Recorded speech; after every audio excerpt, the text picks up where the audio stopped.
नमस्कार, स्वागत है आप सभी का डीडी न्यूज पर। आप देख रहे हैं मिड डे प्राइम। मैं हूं ऋतु वर्मा। अगले 1 घंटे में हम बात करेंगे देश भर की बड़ी खबरों की, बताएंगे दुनिया भर में कौन कौन सी खबरों पर है सबकी नजर, क्या चल रहा है खेल और अर्थ जगत में, और कुछ झलकियां फिल्म, कला, संस्कृति के क्षेत्र से। लेकिन सबसे पहले अभी तक की बड़ी खबरें।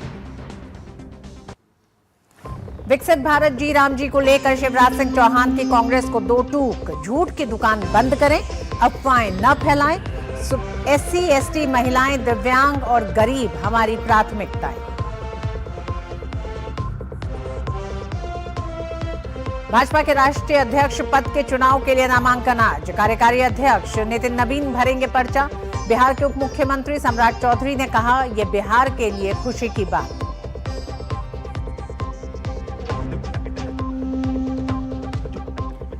आज से भारत दौरे पर संयुक्त अरब अमीरात के राष्ट्रपति शेख मोहम्मद बिन जायद अल नायान। दोनों देशों के बीच रणनीतिक साझेदारी को मिलेगी नई मजबूती।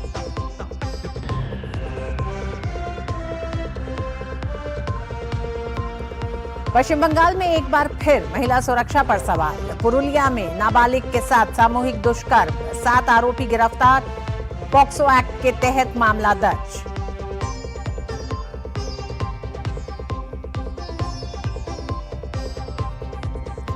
और विश्व आर्थिक मंच का 56वां वार्षिक सम्मेलन आज से स्विट्जरलैंड के दावोस में। भारत की ओर से कई केंद्रीय मंत्री और सरकारी प्रतिनिधिमंडल समेत विभिन्न कंपनियों के CEO होंगे शामिल। केंद्रीय कृषि और ग्रामीण विकास मंत्री शिवराज सिंह चौहान ने कहा है कि प्रधानमंत्री मोदी के नेतृत्व में 25 करोड़ लोग गरीबी से बाहर आए। जी राम जी कानून पर प्रेस वार्ता कर केंद्रीय मंत्री शिवराज सिंह चौहान ने कांग्रेस पर निशाना साधा। उन्होंने कहा कि कांग्रेस सोशल मीडिया पर AI के जरिए झूठ फैला रही है और देश को भ्रमित कर रही है। ऑल इंडिया कांग्रेस कमेटी ने सोशल मीडिया में ये चिट्ठी डाली है। इसमें सिग्नेचर हैं कांग्रेस के अध्यक्ष मल्लिकार्जुन खड़गे जी के और नेता प्रतिपक्ष श्री राहुल गांधी जी के। ये पूरा झूठ का, फरेब का प्रमाण है कांग्रेस के। सच बात ये, कांग्रेस ने अपना आइडिया, आइडियोलॉजी और आइडियल तीनों छोड़ दिए। केंद्रीय मंत्री शिवराज सिंह ने कहा कि विकसित भारत जी राम जी से 100 दिन के बजाय 125 दिन के काम की गारंटी मिलेगी। मैं आज आरोप लगा रहा हूं, राहुल गांधी जी, मल्लिकार्जुन खड़गे जी, आपने अधिकार दिया था लेकिन केवल कागजी अधिकार। उन्होंने कहा कि मनरेगा से 10 करोड़ संपत्तियां बनी, उनमें से 8.5 करोड़ हमने बनाई।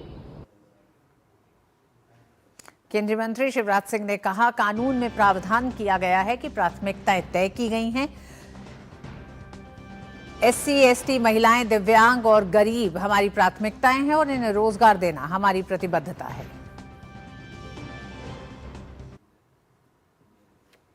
एक बात और कह रहे हैं,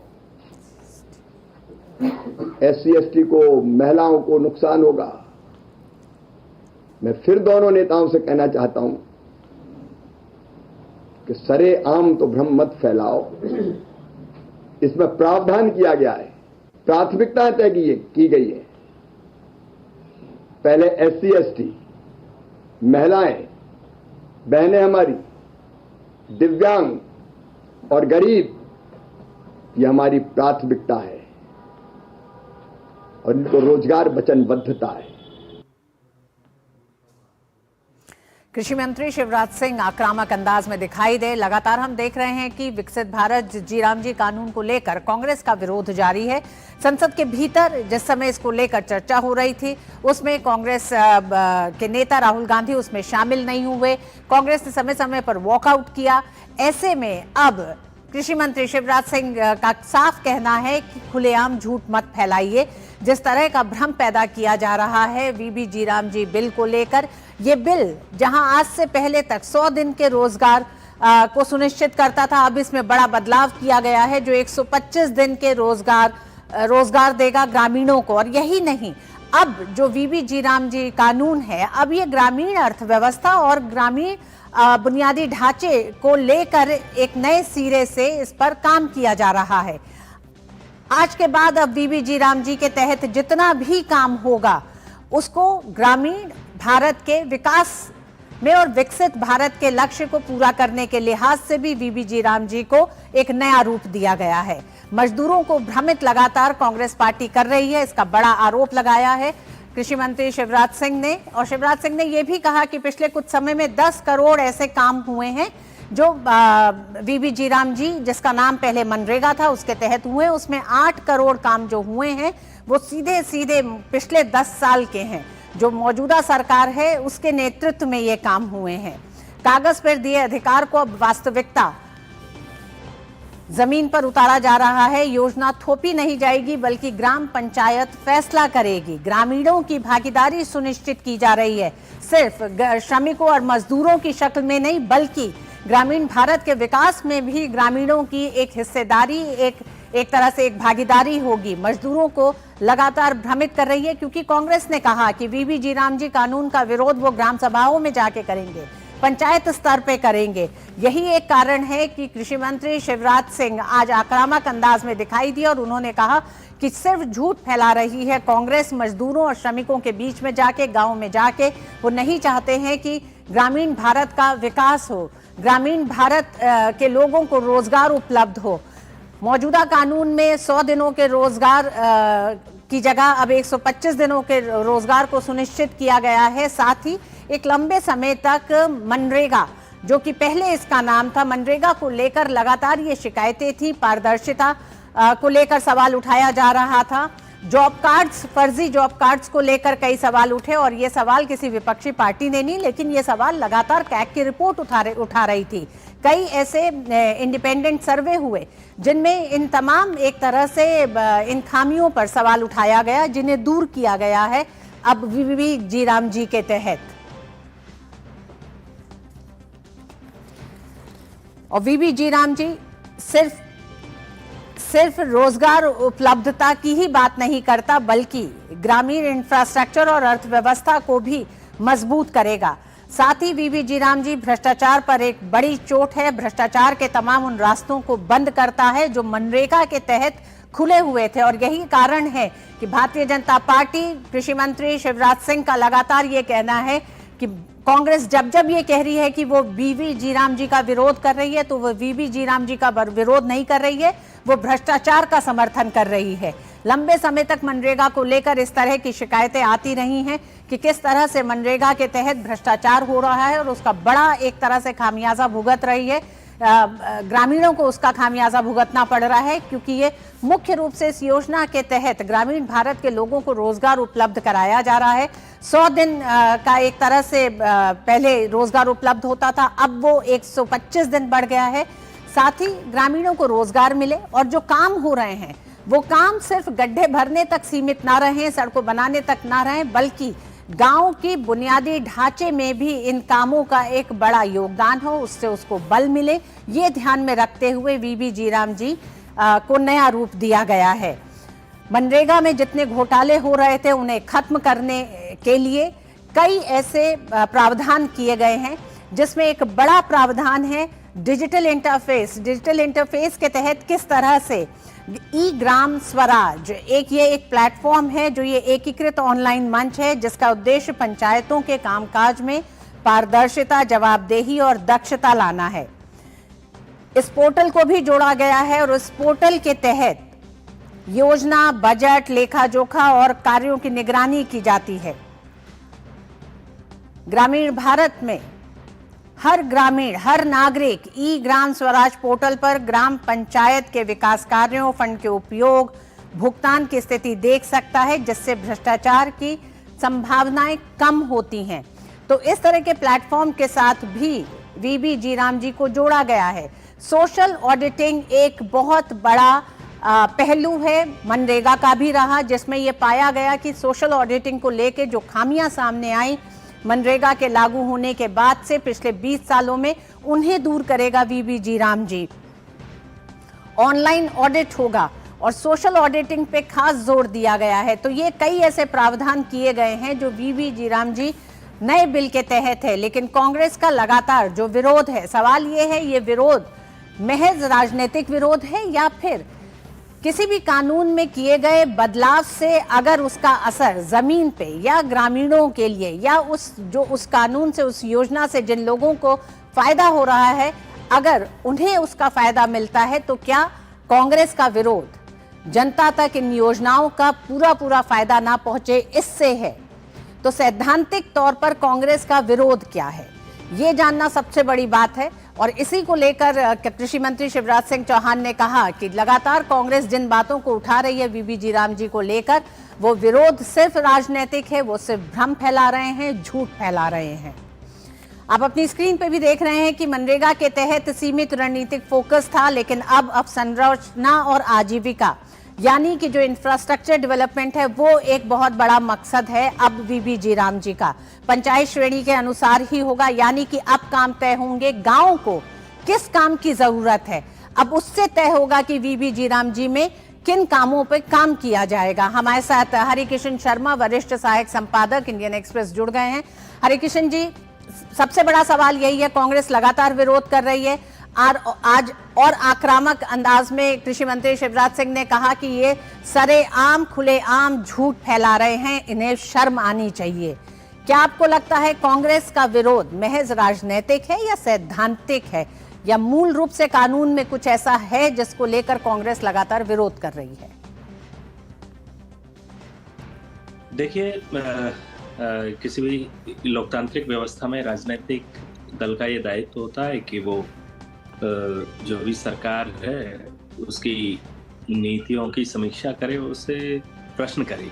और आज जो कृषि मंत्री ने आज सुबह जब प्रेस वार्ता की तो उसमें उन्होंने जो कांग्रेस पार्टी की ओर से जो प्रश्न उठाए गए हैं उस पर उन्होंने सरकार की तरफ से पक्ष रखा है और उन्होंने विस्तार पूर्वक ये जानकारी दी कि जैसी ये धारणा है, 3-4 बिंदुओं पर उन्होंने प्रकाश डाला कि पहले धारणा ये है कि एक साथ सभी राज्यों में और एक साथ सभी पंचायतों में ये कानून लागू होगा कि नहीं।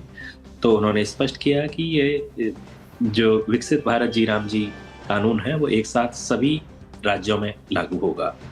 दूसरी बात उन्होंने ये कहा कि ये कहा जा रहा है कि इससे जो पंचायतों के अधिकार हैं वो सीमित हो जाएंगे। तो ग्रामीण विकास मंत्री शिवराज चौहान जी ने ये कहा कि पंचायतें ही ये तय करेंगी कि उनके यहाँ पर क्या विकास कार्य होने चाहिए और वो योजना बनाएंगी और उसके अनुरूप ही कार्य होंगे। तीसरी बात उन्होंने ये कही कि ऐसा माना जा रहा है कि इससे राज्यों के खजाने पर बोझ पड़ेगा और कुछ राज्यों के पास धन की कमी है। तो ये बात तो सच है कि पहले जो नरेगा था उसमें जो मजदूरी का 100% भुगतान केंद्र के पास था, अब दोनों मिलकर के करेंगे, राज्य और केंद्र इस कार्यक्रम को चलाएंगे। तो इस पर ग्रामीण विकास मंत्री का ये कहना था कि वो स्वयं एक राज्य के मुख्यमंत्री रहे, वो लगभग 4 कार्यकाल उन्होंने मध्य प्रदेश में एक मुख्यमंत्री के रूप में देखें। तो अगर राज्य की ये इच्छा शक्ति है कि उसको इस कार्यक्रम के लिए धन आवंटित करना है, तो उन्होंने कहा मैं अपने मुख्यमंत्री के रूप में अनुभव से बता सकता हूं कि धन की कमी नहीं होगी। तो ये 3-4 बिंदुओं पर उन्होंने सरकार की ओर से पक्ष रखा है। अब जहां तक इसका विरोध का प्रश्न है, तो ये मैं समझता हूं कि लोकतांत्रिक प्रक्रिया का ये भी एक हिस्सा है और सरकार जब कोई नीतियां लाती है तो उसके बारे में जितना ज़्यादा से ज़्यादा जागरूकता होगी स्थिति उतनी ही स्पष्ट होगी। ये आपका कहना ठीक है हरिकिशन जी कि जितनी ज्यादा जागरूकता होगी, विपक्ष की भूमिका जनता में जागरूकता फैलाने की है। लेकिन अगर विपक्ष ये कहता है, जिस तरह से विपक्ष लगातार कह रहा है कि ग्रामीणों के लिए रोजगार सीमित हो जाएगा, पंचायतों के अधिकार छिन जाएंगे, तो ये एक ऐसा उनका आरोप है जो सीधे सीधे जुड़ा है ग्रामीणों से। ये महज राजनीतिक आरोप नहीं हो सकता, तो इसका एक बड़ा असर जाएगा ग्रामीणों पर। तो इसकी अगर तथ्यता पे हम बात करें तो किस तरह से पंचायतों के अधिकार सीमित हो जाएंगे? अगर पंचायत तय करती है, अगर ग्राम सभाएं अपनी बैठक में ये तय करती हैं कि गांव में अगर कुएं की जरूरत है, गांव में अगर शौचालय की जरूरत है, या गांव में किसी और तरह के इस तरह के बुनियादी ढांचे के विकास की जरूरत है, तो ये कहां तक पंचायतों के अधिकार को सीमित कर रही है? नहीं, बिल्कुल आपने सही कहा कि पंचायत ही तय करेगी। और इस संबंध में भी कृषि मंत्री ने, जो ग्रामीण विकास मंत्री भी हैं शिवराज चौहान जी, उन्होंने स्पष्ट रूप से कहा कि जो जहां तक रोजगार की गारंटी का प्रश्न है तो उसको 100 दिन से बढ़ा करके 125 दिन किया गया है।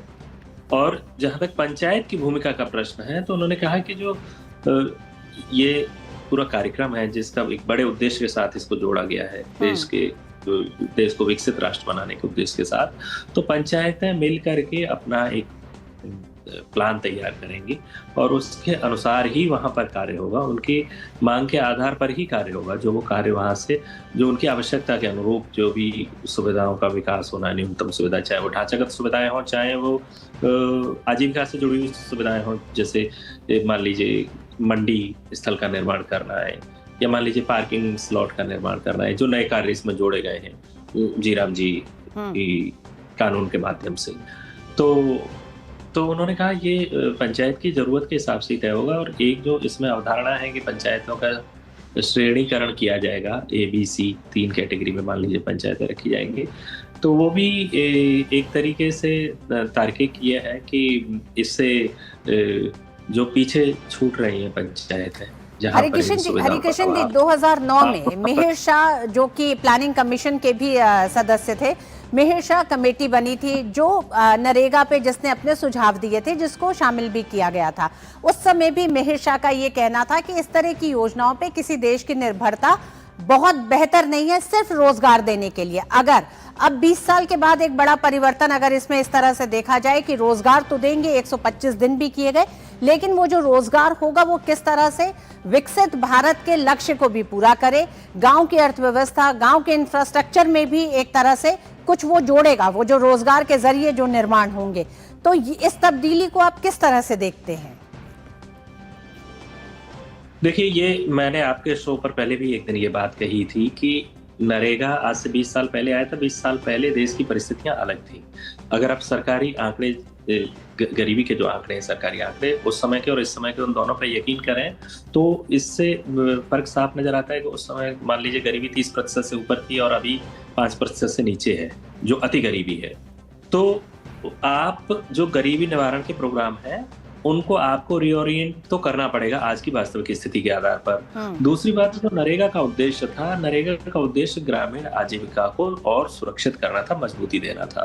वो उस काम को करने में कामयाब रहा, जिससे मान लीजिए बेकारी की समस्या वगैरह जो पहले बिना पैसे के काम लोग करते थे वो अब नहीं है, ऐसी इतनी ज्यादा समस्या नहीं है।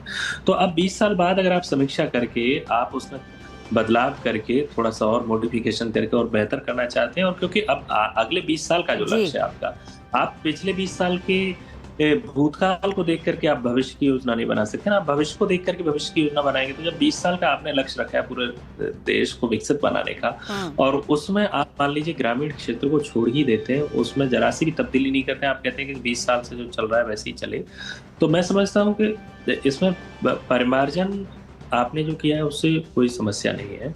बात यह है कि जो भी इसमें मॉडिफिकेशन है जी हरिकिशन जी, 2047 विकसित भारत के लक्ष्य को पूरा करने के लिहाज से भी वीबी जीराम जी में कई नए प्रावधान किए गए हैं, और उस लिहाज से इस कानून को ग्रामीण अर्थव्यवस्था, आजीविका और बुनियादी ढांचे के विकास के लिहाज से बेहद अहम माना जा रहा है। बहुत बहुत धन्यवाद हरिकिशन जी हमारे साथ जुड़ने के लिए। मिड डे प्राइम में वक्त एक छोटे से ब्रेक का।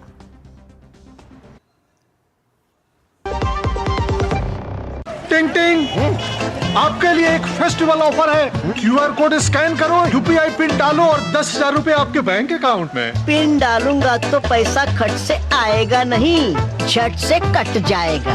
मैं मूर्ख नहीं हूँ। आलिया, UPI कहता है UPI पिन पैसे भेजने के लिए होता है, पाने के लिए नहीं। इस बात को याद रखें और कहें मैं मूर्ख नहीं।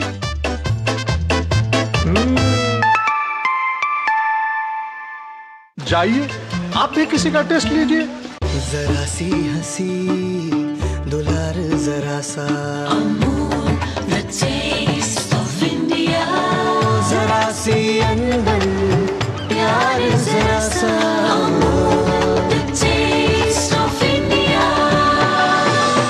यही तो अमूल है स्वाद इंडिया का यही तो अमूल है टेस्ट ऑफ इंडिया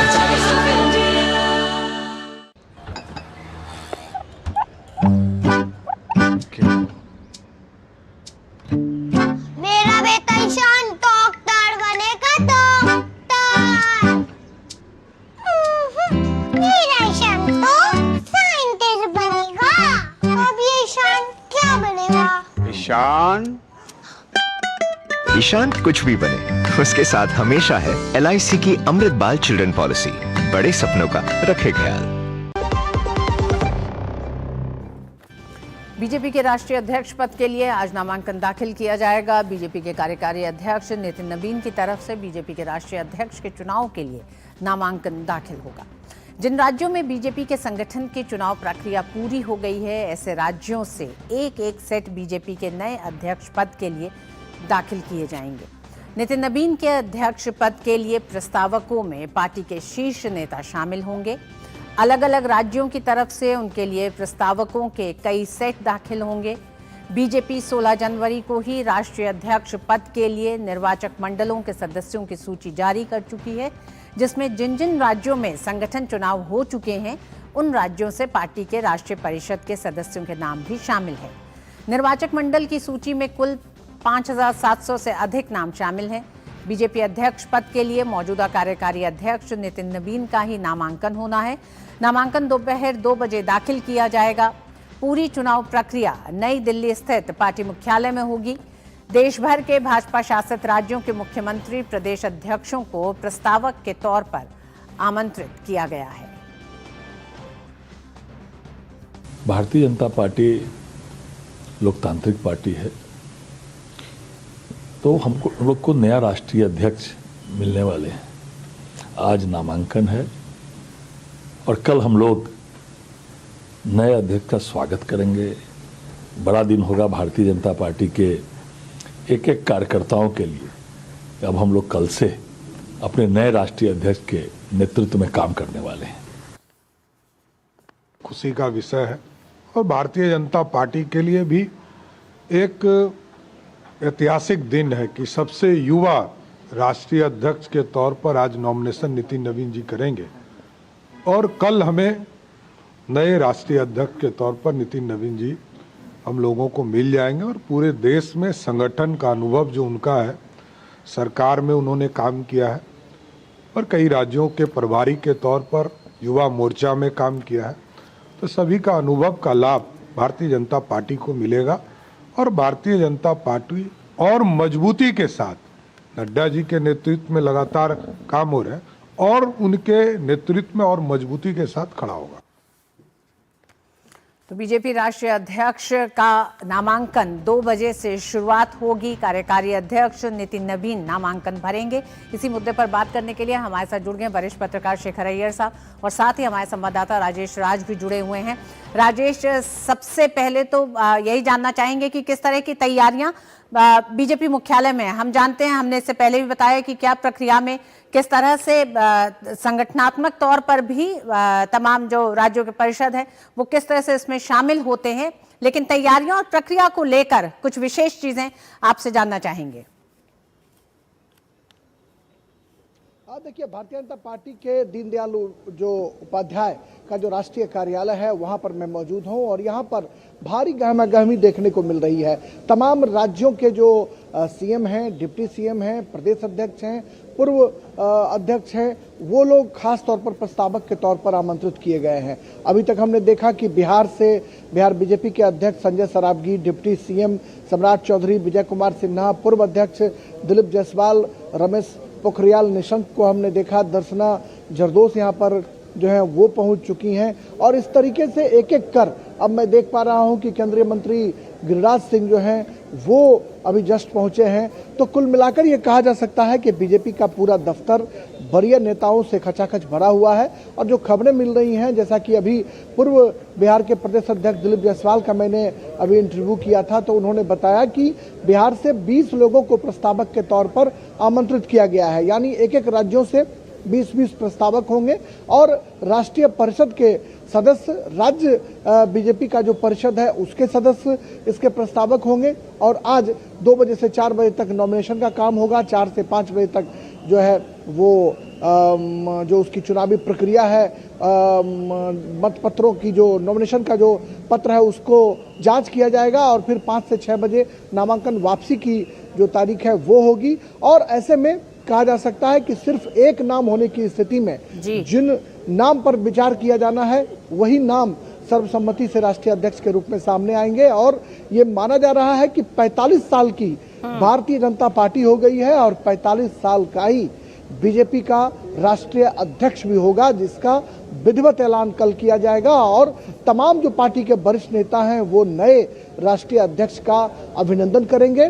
तो ऐसे में युवा तुर्क राष्ट्रीय अध्यक्ष का इंतजार किया जा रहा है। उनके नॉमिनेशन की पूरी जब प्रक्रिया खत्म होगी उसके बाद कल गर्मजोशी के साथ उनका ताजपोशी किया जाएगा। जी, शेखर अय्यर साहब भी हमारे साथ जुड़े हुए हैं। शेखर अय्यर साहब, भारतीय जनता पार्टी के साथ ही आंकड़ों की बात हमेशा होती है, जिसको राजेश राज ने कहा कि 45 साल की भारतीय जनता पार्टी, 45 साल के 14 अध्यक्ष के बाद अब 45 साल का ही एक और अध्यक्ष का चुनाव होने जा रहा है। नितिन नबीन, सबसे बड़ी बात, इसको संगठन पर्व की तरह से क्यों मनाया जा रहा है? इस चुनाव को आप पिछले कई चुनावों से किस तरह से अलग देख रहे हैं? देखिए, भारतीय जनता पार्टी की हमेशा एक खासियत रही है, समय से आगे ही अपना परिवर्तन की रास्ता पकड़ लेती है। यही कारण आज जो बीजेपी की जो सक्सेस रही है चुनावों में, उसका कारण है कि हमेशा एक तैयारी मोड में है कि आगे वाले चुनौती के लिए, आगे वाले जिस तरह के नेतृत्व की जरूरत होगा उसके लिए आज ही तैयार करो।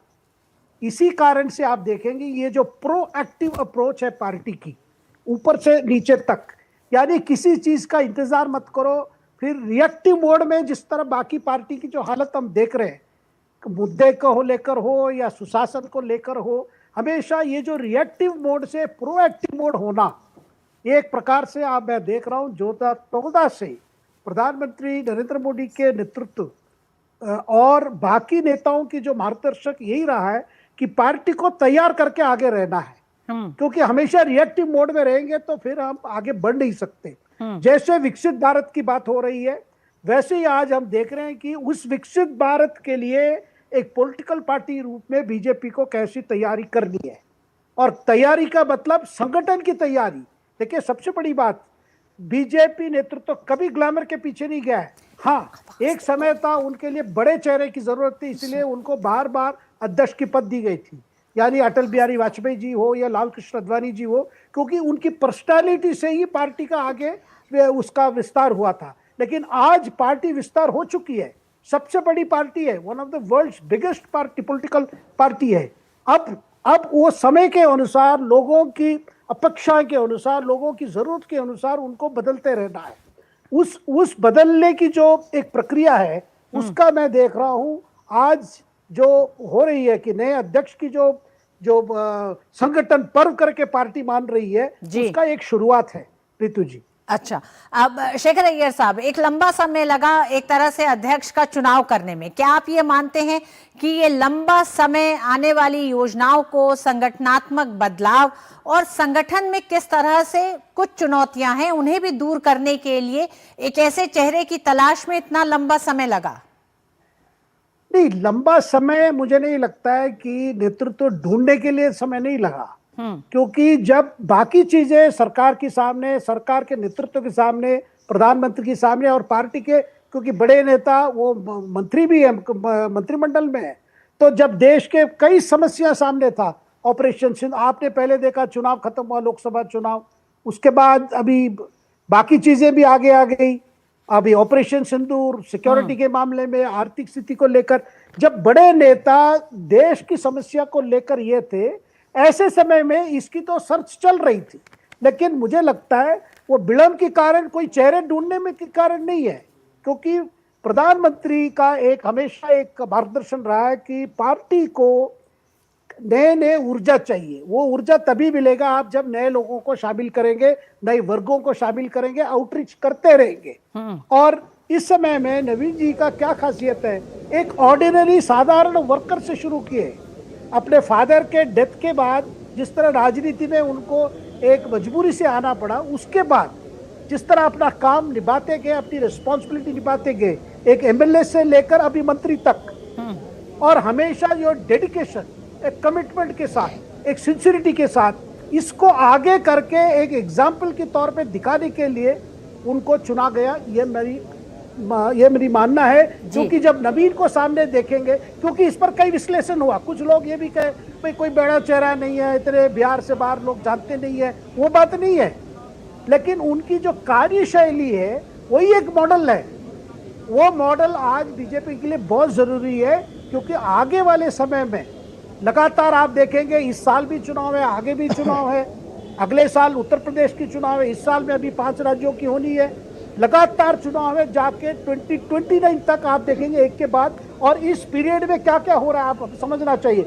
सेंसस होगा, सेंसस के बाद डिलिमिटेशन होगा, उसके बाद महिला आरक्षण पार्लियामेंट सीटों पे, उसके बाद जाके आपको चुनाव की कई चीजें होनी है, क्योंकि चुनाव इलेक्शन मैनेजमेंट भी बदल चुका है। देखिए, जिन पार्टियों ने इन नए चेंजेस को स्वीकार नहीं कर पाए, ना समझ पाए, ना तैयार हो पाए, उनकी हालत आप देख रहे हैं। तो इसीलिए नवीन जी के सामने बहुत चुनौतियां हैं, और उस चुनौती को सामने करने में, पार्टी को आगे ले जाने में उनके पास वो कैपेसिटी है और कैपेबिलिटी भी है। जी, राजेश हमारे साथ जुड़े हुए हैं। राजेश, नितिन नवीन का निर्विरोध चुना जाना लगभग तय ही माना जा रहा है, औपचारिकता भर ये माना जा रहा है, और कल इसका ऐलान होगा। लेकिन नितिन नवीन के चेहरे को सामने रखते ही क्या भारतीय जनता पार्टी ने ये भी बता दिया कि आने वाले समय में कुछ बड़े बदलाव देखे जाएंगे, जो युवाओं के नेतृत्व में ही लिए जाएंगे कुछ फैसले? देखिए, भारतीय जनता पार्टी हमेशा प्रयोग के लिए जानी जाती है ऋतु। आपको शायद याद हो कि अटल बिहारी वाजपेयी के दौर में युवा तुर्क चेहरों को मौका जब अटल जी ने दिया था, तो शायद किसी को अंदाजा नहीं रहा होगा कि डॉक्टर संजय पासवान, रविशंकर प्रसाद, राजीव प्रताप रूडी, प्रमोद महाजन, ये जो चेहरे हैं आने वाले दिनों में बड़े चेहरे बन जाएंगे, बड़े नेता हो जाएंगे। बीच के काल की अगर बात करें तो सुषमा स्वराज, अरुण जेटली, अनंत कुमार, ये तमाम वो बड़े नाम थे जो आने वाले दिनों में बड़े नेता बन गए। और अरुण जेटली ने जब भारतीय जनता पार्टी की जब कमान संभाली नेता प्रतिपक्ष के रूप में राज्यसभा में, तो उन्होंने धर्मेंद्र प्रधान को, स्मृति ईरानी, प्रकाश जावड़ेकर, जेपी नड्डा, ये तमाम वो बड़े नाम थे, भूपेंद्र यादव, जिनको उन्होंने राजनीति की मुख्य धारा में लाकर एक तीसरी पीढ़ी का नेता जो है वो खड़ा करने का काम किया। तो नितिन नवीन को पेश कर भारतीय जनता पार्टी ने जहां देश भर के युवाओं में एक बड़ा संदेश देने की कोशिश की है, वहीं पर जो हर एक कास्ट और हर एक क्रीट कहा जाता है कि बीजेपी कोई ऐसी कास्ट नहीं है जिसको बीजेपी ने मौका नहीं दिया, कोई ऐसा क्लास नहीं है जिसको बीजेपी ने मौका नहीं दिया। तमाम वर्गों को प्रतिनिधित्व देना, और वास्तविकता अगर देखें तो A to Z की बात जो है वो भारतीय जनता पार्टी पर ही लागू होती है कि वो जीरो से हीरो बनाती है। राजेश, बस यही जोड़ना चाहेंगे, नितिन नवीन के प्रस्तावकों में से एक रक्षा मंत्री राजनाथ सिंह है, जो इस समय बीजेपी मुख्यालय पहुंच गए हैं। जी राजेश, आप अपनी बात पूरी करें। जी हाँ, तो मैं यही कह रहा था कि जीरो से हीरो बनाने का काम भारतीय जनता पार्टी करती है। आपने देखा कि मोहन यादव, भजन लाल शर्मा, विष्णुदेव साय, चाहे उड़ीसा के जो मुख्यमंत्री हैं, उनको इन तमाम नए चेहरों को सामने लाकर बीजेपी ने भविष्य का संकेत दे दिया है। उसी तरह नितिन नवीन को सामने लाकर युवाओं में एक बड़ा मैसेज देने की कोशिश की है। और हम जानते हैं कि लेफ्ट पार्टियां हो या फिर रीजनल पार्टियां हो, नए जो उनके सदस्य हैं वो पैदा नहीं कर पा रहे हैं, वो तैयार नहीं कर पा रहे हैं, जिसकी वजह से लेफ्ट पार्टियों का प्रादुर्भाव हो गया। क्योंकि नए लोगों को जब आप जोड़ नहीं पाते हैं तो निश्चित तौर पर पार्टी जो है वो क्षेत्रीय पार्टियों के सामने भी ये बड़ा संकट है, राष्ट्रीय पार्टियों के सामने तो है ही, शेखर अय्यर साहब, राष्ट्रीय पार्टी तो इस संकट से जूझ ही रही है बिल्कुल। कि नए चेहरे या नए चेहरों को बड़ी बागडोर देने से हिचकिचाहट एक देखी गई है और क्षेत्रीय पार्टियों के पास भी वो हिचकिचाहट है। अब वो चाहे आप ये कहें कि चंद लोगों के या चंद एक तरह से जिनके पास ये पार्टी रही उन्हीं के हाथ में पार्टी रहे, पार्टी हाथ से बाहर ना जाए, चाहे ये मकसद हो, लेकिन एक संकट का दौर इन तमाम पार्टियों के सामने है। शेखर अय्यर साहब, बड़ा सवाल यह है, 2 सांसदों से शुरू हुई पार्टी आज जब 47-45 साल में इस सफर को देखती है, तो ये 10 साल के साथ आप भारतीय जनता पार्टी में कौन से वो बड़े बदलाव देख रहे हैं जो अटल बिहारी वाजपेयी की भाजपा के दौर में, लाल कृष्ण आडवाणी की भाजपा के दौर में जो परिवर्तन नहीं हुए थे, जो अब वो परिवर्तन दिख रहे हैं? देखिए, समय के अनुसार अपने आप को बदलने का जो एक हमेशा जो प्रक्रिया रही है, और वो जो चेंज नॉट फॉर चेंज, यानी बदलना इसलिए बदला नहीं, लेकिन आने वाले समय में जो चुनौती होंगी उसके लिए आज कैसे तैयारी करना है, ये जो एक क्वालिटी आप केवल भारतीय जनता पार्टी में देख रहे हैं। वो आने वाली चुनौतियां क्या है शेखर साहब? क्या आने वाली चुनौतियां ये है कि कोई सेकंड लाइन तैयार करने की जरूरत है, युवा नेताओं को बागडोर देने की अब जरूरत है भारतीय जनता पार्टी को भी? नहीं, केवल सेकंड लाइन की बात नहीं है। देखिए, वो तो पार्टी का अनेक लाइन है, इस पे कोई नेतृत्व की कमी नहीं है इस पार्टी में। अगर देखिए, अगर नरेंद्र मोदी जी एक साधारण राष्ट्रीय स्वयंसेवक से शुरू करके पार्टी संगठन के काम में लगे हुए थे, फिर जाके गुजरात के मुख्यमंत्री बने, 13 साल कामकाज के बाद उनको पार्टी सोचती है कि यही हमारी प्राइम मिनिस्टर कैंडिडेट है, इस तरह की एक जो स्टोरी है, एक जर्नी जो है, सफर है, या और किसी पार्टी में नहीं है। और सबसे बड़ी बात रितु जी, बाकी जो क्षेत्रीय पार्टियों की बात की, क्षेत्रीय पार्टी सारे ये परिवारवाद में पूरे डूब गए। अगर चुनाव जीत रहे हैं तो आप आज देखिए, महाराष्ट्र में जो नगर निगम चुनाव में अजीत पवार, शरद पवार, दोनों पवार इकट्ठे आए चुनाव जीतने के लिए, लेकिन लोगों ने रिजेक्ट कर दिया।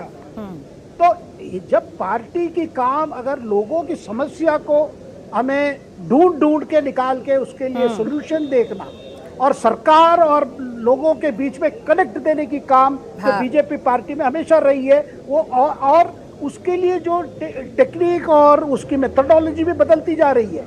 शेखर साहब, बहुत संक्षेप में, बड़ी चुनौतियां रहेंगी नितिन नवीन के सामने उनके चुने जाने के बाद? संभावना यही है कि वही चुने जाएंगे, तो उसके बाद जो बड़े चुनाव जो हैं उसमें पश्चिम बंगाल राज्य भी है, असम भी है, तो इन राज्यों का चुनाव भी एक बड़ी चुनौती लेके आएगा। बिल्कुल, इसमें कोई संदेह नहीं है। जैसे ही उनकी फॉर्मल बीजेपी के वरिष्ठ नेता नितिन गडकरी भी इस समय भाजपा मुख्यालय पहुंच गए हैं। 2 बजे से चुनाव के नामांकन की प्रक्रिया की शुरुआत होनी है। जी शेखर साहब, बहुत संक्षेप में शेखर साहब, समय कम जी। नहीं, जैसे ये चार्ज ले लेंगे उसके बाद से जो हमें जो खबर मिल रही है कि सारे संगठनों की एक बड़ा चेंजेस की बात हो रही है। कई जितने उनकी एफिलिएटेड यूनिट्स है, वो राज्य में हो या केंद्र में, वो सब बदले जाएंगे। और कई जगह कोऑर्डिनेशन कमेटी, और मैं तो सुन रहा हूँ कि जैसे चार्ज लेंगे तुरंत उन सारी ऑफिस बेयरर्स की मीटिंग की बात हो रही है। कई सब संसद, क्योंकि अभी पार्लियामेंट सेशन भी होगा, तब सारे संसदों की भी मीटिंग चलेगी। तो लगातार ये जो एक्सरसाइज है जो आप देख रहे हैं, एक प्रकार से आप कह सकते हैं कि 365 डेज, यानी 365 दिन जो पार्टी जो काम लगेगी, उसके लिए जो ऊर्जा चाहिए, उसके लिए पीछे हर चीज को, जो दीनदयाल उपाध्याय की जो अंत्योदया की जो बीजेपी और उसके पहले जनसंघ की ये रही है, उस आइडियोलॉजी को आगे जाके लोगों तक पहुंचना के लिए, दो अंत्योदया जो कतार में जो लास्ट जो खड़े हैं, उनकी जो समस्याएं हैं, बिल्कुल शेखर साहब, देखना दिलचस्प होगा 45 साल की भारतीय जनता पार्टी में 45 साल के युवा चेहरे का अध्यक्ष पद पे होना किस तरह से आने वाले समय में भारतीय जनता पार्टी के लिए बड़े बदलाव लेकर आएगा। हालांकि आज 2 बजे से नामांकन की प्रक्रिया शुरू होनी है, 5 से 6 में नामांकन वापसी का एक तरह से वो समय रहेगा और उसके बाद ये घोषणा होगी। ये माना जा रहा है कि निर्विरोध तरीके से नितिन नवीन को भारतीय जनता पार्टी का अध्यक्ष चुना जाएगा कल। अभी तक के लिए बहुत बहुत धन्यवाद शेखर अय्यर साहब, आपका भी, राजेश राज आपका भी हमारे साथ जुड़ने के लिए इस खबर पर। मिड डे प्राइम में वक्त एक छोटे से ब्रेक का, आप देखते रहिए डीडी न्यूज। टिंग टिंग, आपके लिए एक फेस्टिवल ऑफर है। क्यूआर कोड स्कैन करो, यूपीआई पिन डालो और 10,000 रुपए आपके बैंक अकाउंट में। पिन डालूंगा तो पैसा खट से आएगा नहीं, झट से कट जाएगा। मैं मूर्ख नहीं हूँ। आलिया, यूपीआई कहता है यूपीआई पिन पैसे भेजने के लिए होता है, पाने के लिए नहीं। इस बात को याद रखें और कहें मैं मूर्ख नहीं।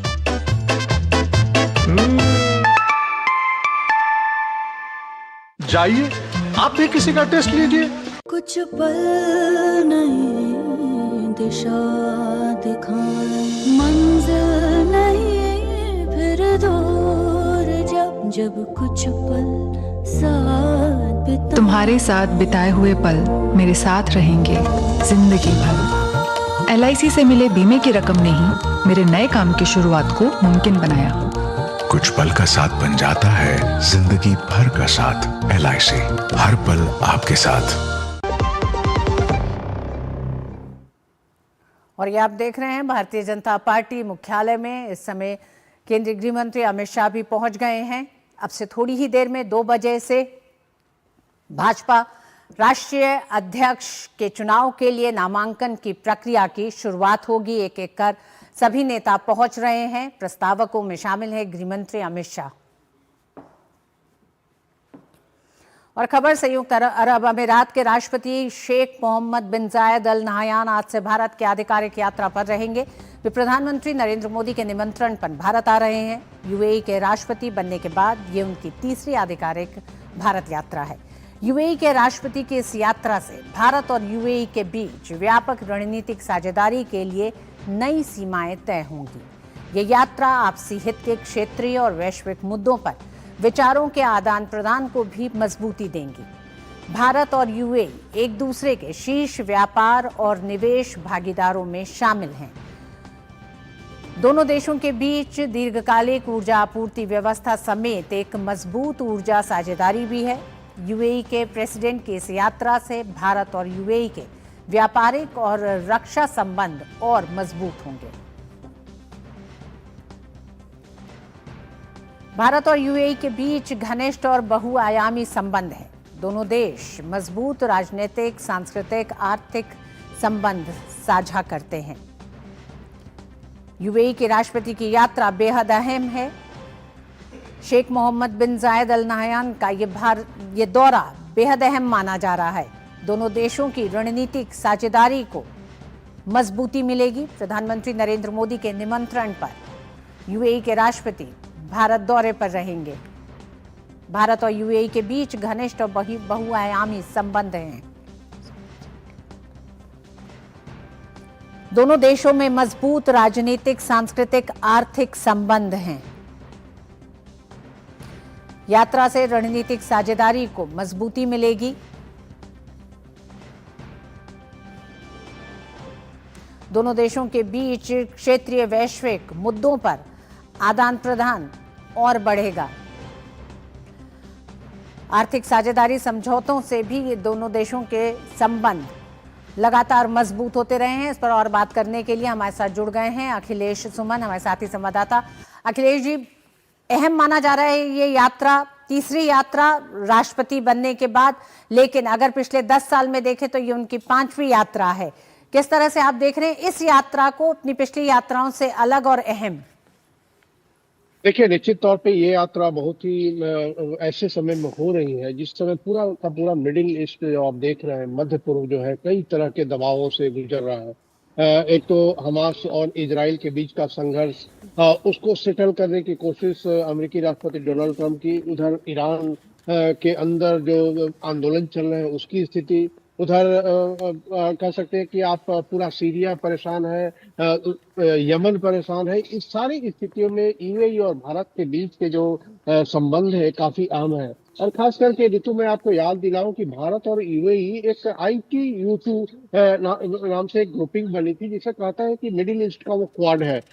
I2 मतलब कि इंडिया, इजराइल, और U2 मतलब कि यूएई और USA। तो ये 4 देशों का एक जो समुच्चय है, ये समुच्चय काफी रणनीतिक रूप से महत्वपूर्ण है। और अभी आपको याद होगा कि अमेरिकी राष्ट्रपति डोनाल्ड ट्रंप ने प्रधानमंत्री नरेंद्र मोदी सहित दुनिया के कई नेताओं को जो गजा का सोल्यूशन है, उस सोल्यूशन के लिए वो पहल कर रहे हैं। उन्होंने इनवाइट किया है कि गजा के पीस कमेटी में शामिल हो। तो ऐसे में भारत और यूएई के बीच की जो साझेदारी है, रणनीतिक साझेदारी, उस रणनीतिक साझेदारी के तहत इस स्थिति पर बात करना काफी महत्वपूर्ण है। क्योंकि देखिए, गजा का जो रिकंस्ट्रक्शन होगा, उस रिकंस्ट्रक्शन में निश्चित तौर पे दुनिया के तमाम जो महत्वपूर्ण देश हैं उनकी भूमिका होगी। और गजा में जो शांति की बात है, वहाँ एक रणनीतिक और राजनीतिक समाधान की बात है। फिलिस्तीन का मामला है, ये सारी चीजें हैं, काफी क्लिष्ट मसले हैं जो सारे एक दूसरे से जुड़े हुए हैं, उलझे हुए हैं और उन्हें सुलझाने की जरूरत है। तो ऐसे में भारत और यूएई उस पीस कमेटी में किस तरीके से मदद कर सकते हैं, उस बोर्ड ऑफ पीस में किस तरीके से अपनी बातें रख सकते हैं, ताकि शांति भी हो और जो उस इलाके की जो राजनीतिक मसले हैं, उस इलाके के राजनीतिक मसले को भी हल किया जाए। तो इस स्थिति में ही प्रधानमंत्री नरेंद्र मोदी ने यूएई के राष्ट्रपति को आमंत्रित किया है। क्योंकि देखिए, ये जो राजनीतिक मसला है, उस राजनीतिक मसले से दोनों देशों के बीच के जो आर्थिक संबंध है, वो संबंध भी प्रभावित होते हैं। और जैसा कि आप जानते हैं कि भारत और यूएई के बीच का जो पीपल टू पीपल रिलेशनशिप है, वह भी काफी अहम है। लाखों लोग भारत के यूएई में काम करते हैं, वह रहते हैं। और एक तरीके से कहें कि व्यापार का भी एक भारत का एक बड़ा केंद्र यूएई बना है। भारत के लोग इन्वेस्टमेंट वहां कर रहे हैं, प्रॉपर्टी में धन लगा रहे हैं। तो ऐसे में भारत और यूएई के बीच का जो संबंध है, वो काफी एक नई तरह के संबंध है, ऑर्गेनिक रिलेशनशिप के रूप में डेवलप कर गया है। और एक और पहलू है भारत और यूएई के बीच का, कि वह है कि जो लोकल करेंसी में वहाँ आपसी जो व्यापार है, उसको सेटल करने की भी व्यवस्था है दोनों देशों के बीच में। तो यह बिल्कुल अखिलेश जी, हर यात्रा ने एक तरह से भारत और यूएई के संबंधों को मजबूत किया है। और इन यात्राओं के ही जरिए और इन यात्राओं के ही माध्यम से, चाहे वो सीपा हो, लोकल करेंसी सेटलमेंट हो, या फिर बायलैटरल इन्वेस्टमेंट ट्रीटी हो, इन तमाम एक तरह से समझौते ने दोनों देशों को मजबूत किया है। ऊर्जा साझेदार, बड़े ऊर्जा साझेदार दोनों ही देश हैं। ऐसे में ये यात्रा भी अहम होने जा रही है कि किस तरह से दोनों देशों के संबंधों को नया आयाम मिलने जा रहा है। बहुत बहुत धन्यवाद अखिलेश जी हमारे साथ चर्चा करने के लिए। और तमिलनाडु के करूर में हुई भगदड़ मामले में सीबीआई टीवी के प्रमुख से पूछताछ कर रही है, लेकिन सीबीआई के अनुसार विजय सभी सवालों के जवाब ठीक से नहीं दे रहे हैं। सीबीआई मुख्यालय से देखिए संवाददाता नीरज सिंह की रिपोर्ट। तमिलगावेट्टी कजगम के प्रमुख जोसेफ विजय चंद्रशेखर की मुश्किलें लगातार बढ़ रही हैं, क्योंकि सितंबर 2025 में करूर में हुई भगदड़ के मामले में सीबीआई उनसे लगातार पूछताछ कर रही है। 12 जनवरी को भी सीबीआई ने करीब 6 घंटे एक्टर विजय से पूछताछ करी थी और उसके बाद 19 जनवरी को दोबारा सीबीआई ने एक्टर विजय को पूछताछ के लिए बुलाया है। कई सारे सवाल हैं जिनका जवाब एक्टर विजय सीबीआई को ठीक तरीके से नहीं दे रहे हैं। सीबीआई का ये कहना है कि ज्यादातर सवालों के जवाब वो या तो हाँ में दे रहे हैं या फिर ना में दे रहे हैं। सीबीआई कई सवालों के जवाब एक्टर विजय से जानना चाहती है कि आखिर करूर की रैली में वो देर से क्यों पहुंचे। जब वहां पर इतनी बड़ी संख्या में भीड़ थी तो खाने पीने जैसे बेसिक इंतजाम वहां पर प्रॉपर तरीके से क्यों नहीं किए गए। इसके साथ ही जब भगदड़ मची तो एक्टर विजय वहां लोगों की सहायता करने की जगह वहां से चले क्यों गए।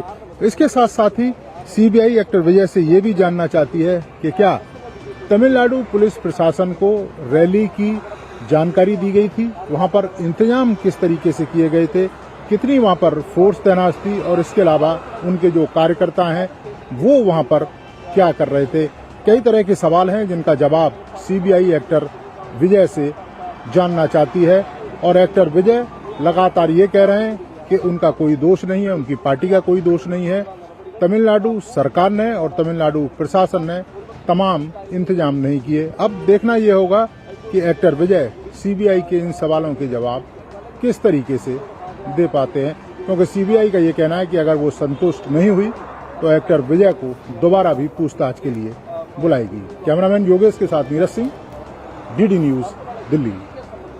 पश्चिम बंगाल में एक बार फिर महिला सुरक्षा की बदहाल तस्वीर सामने आई है। राज्य के पुरुलिया सदर थाने से नाबालिग के साथ सामूहिक दुष्कर्म की एक और घटना सामने आई। पीड़िता के पिता ने अपनी शिकायत में बताया कि शनिवार दोपहर को उनकी बेटी के घर से निकलने के बाद कुछ युवकों ने उसे जबरन पकड़ लिया और अपने साथ ले गए। वहीं रात तक घर न लौटने पर पिता ने पुलिस का दरवाजा खटखटाया, जिसके बाद नाबालिग को रेलवे लाइन के किनारे एक सुनसान जगह से बरामद किया गया। पुलिस ने सामूहिक दुष्कर्म के आरोप में कुल 7 लोगों को गिरफ्तार किया है, जिन्हें बाद में 14 दिनों की न्यायिक हिरासत में भेज दिया गया। नाबालिग के बयान के आधार पर पुलिस ने पॉक्सो एक्ट के तहत मामला दर्ज किया है। उत्तर प्रदेश की राजधानी लखनऊ में चौथी बार पीठासीन अधिकारियों का अखिल भारतीय सम्मेलन आयोजित हो रहा है।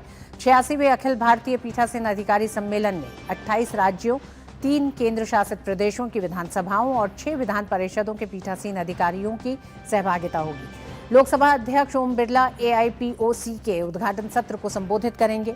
सम्मेलन में लोकतांत्रिक संस्थाओं के सुदृढ़ीकरण पर मंथन होगा।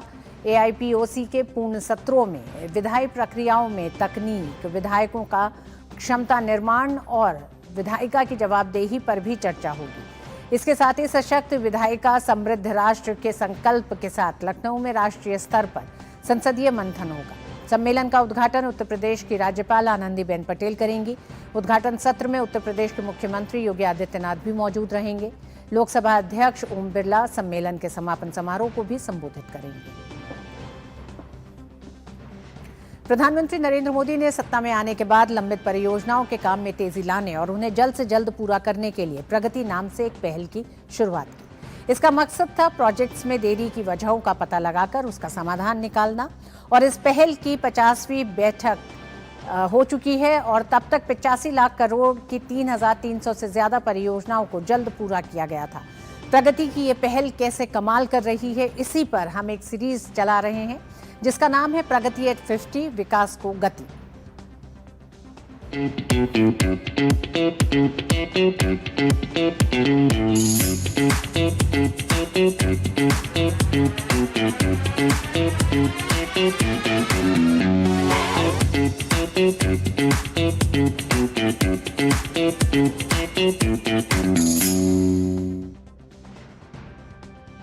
परियोजनाओं को नई गति मिली है। प्रगति समीक्षा बैठक से सोलन परमाणु 4 लेन परियोजनाओं में आ रही रुकावटों को न केवल दूर किया गया है बल्कि राज्य को बेहतर कनेक्टिविटी भी प्रदान की गई, जो आज आर्थिक और पर्यटन गतिविधियों को भी गति देने में अहम भूमिका निभा रहा है।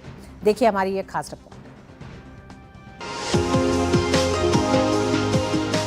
करीब 70 लाख की आबादी वाला पहाड़ी प्रदेश हिमाचल प्रदेश अपनी अर्थव्यवस्था, पर्यटन और रोजमर्रा की जरूरतों के लिए सड़क यातायात पर पूरी तरह निर्भर है।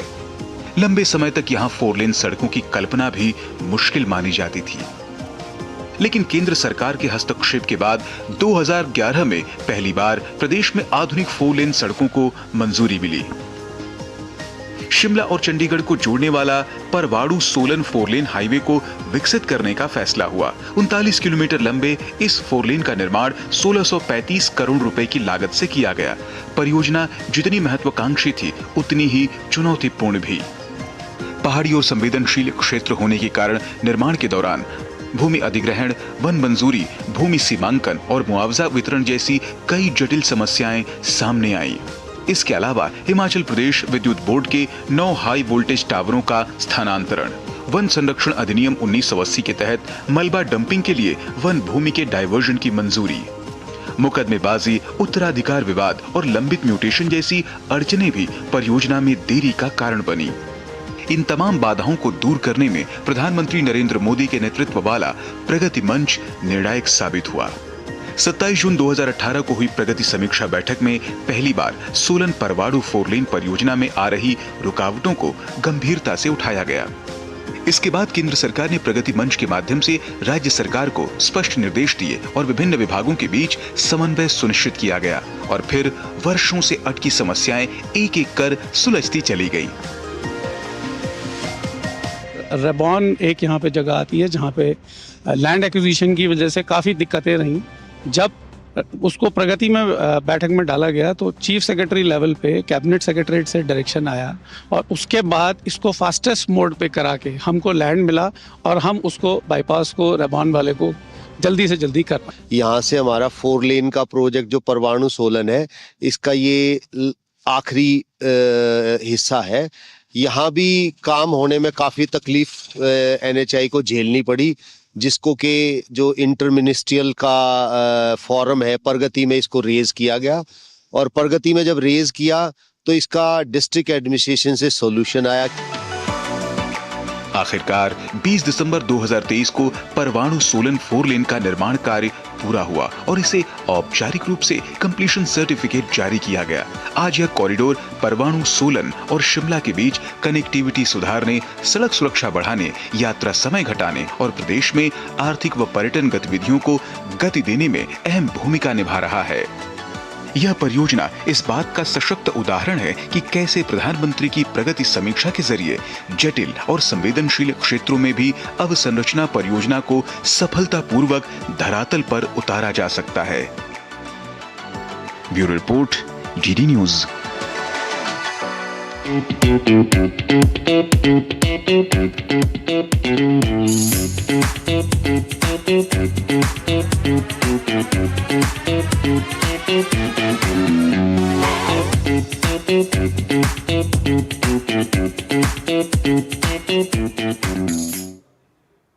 और इसी के साथ मिड डे प्राइम में आज बस इतना ही। DD न्यूज पे खबरें जारी रहेंगी। मुझे दीजिए अनुमति। नमस्कार।